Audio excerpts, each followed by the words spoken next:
দমনে পশ্চিমা অস্ত্রে ভরসা করে ভারত। আধুনিক যুদ্ধের সবচেয়ে বড় অস্ত্র যুদ্ধ বিমানে নরেন্দ্র মোদীর বাহিনীর মেরুদণ্ড বলা হয় ফ্রান্সের রাফালকে। ভারতীয় বাহিনীতে এ পর্যন্ত ৩৬টি রাফাল যুদ্ধ বিমান যোগ হয়েছে। পাকিস্তানের সাথে উত্তেজনা শুরুর পর আরও বিমান কিনতে তড়িঘড়ি চুক্তিও করেছেন নরেন্দ্র মোদী। সীমান্তবর্তী দুই প্রতিবেশী ভারত পাকিস্তান জন্মলগ্ন থেকেই বৈরিতার সাথে নিয়ে চলছে, জড়িয়েছে একাধিক যুদ্ধেও। আর তাই যে কোনো সংঘাতের শঙ্কায় সব সময়ই প্রস্তুত থাকতে হয় দুই বাহিনীকে। সেই সাথে পাল্লা দিয়ে চলে অস্ত্র বাড়ানোর প্রতিযোগিতাও। এক দেশের হাতে আসা নতুন অস্ত্রের সাথে পাল্লা দিতে সাথে সাথেই বিকল্প অস্ত্র কিনতে হুমড়ি খেয়ে পড়ে আরেক বাহিনী। তবে সত্যিকারের যুদ্ধে রাফাল একেবারেই ব্যর্থ প্রমাণ হয়ে গেল। যখন ভারতের সবচেয়ে বেশি প্রয়োজন, তখনই মুখ থুবড়ে পড়েছে ফ্রান্সের গর্বের প্রতীক এই বিমান। পাকিস্তানি ভূখণ্ডে ভারতের হামলার পরই পাল্টা আক্রমণ চালায় শাহবাজ শরীফের সেনারা।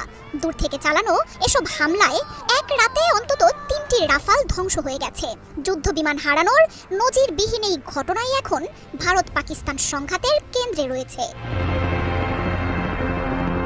বলা হচ্ছে রাফালকে ধ্বংস করতে পাকিস্তান ব্যবহার করেছে চীনের দেয়া অস্ত্র।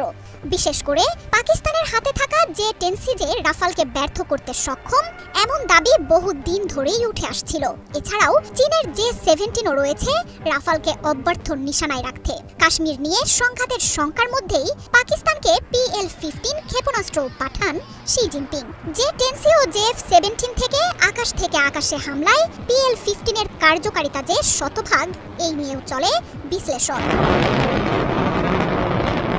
বিশ্বের বহু দেশই যুদ্ধ আর প্রতিরক্ষায় ভরসা রেখেছে পশ্চিমা অস্ত্রে। চীনের অস্ত্রের কার্যকারিতা নিয়েও পশ্চিমারা ছড়াচ্ছিল নানা প্রচারণা।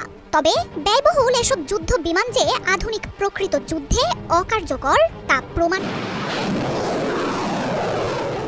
আসল যুদ্ধে প্রকৃত খেলা দেখালো চীনের অস্ত্রই। আক্ষরিক অর্থেই যেন পাকিস্তানের হাতে থাকা চীনা সমরাস্ত্রের সামনে ভেঙে গুড়িয়ে গেল পশ্চিমা যুদ্ধ বিমান। কাশ্মীরে পাকিস্তানি বাহিনীর হামলায় ভারতের হাতে থাকা অন্তত 3টি রাফাল যুদ্ধ বিমান বিধ্বস্ত হয়েছে। ভেঙে পড়া এসব যুদ্ধ বিমানের ধ্বংসাবশেষ ছড়িয়ে ছিটিয়ে পড়েছে ভারতীয় ভূখণ্ডেই। বিশ্লেষকরা বলছেন, ভারতের বিমান বাহিনীকে ধ্বংসে পাকিস্তান ব্যবহার করেছে মিত্র চীনের অস্ত্রই।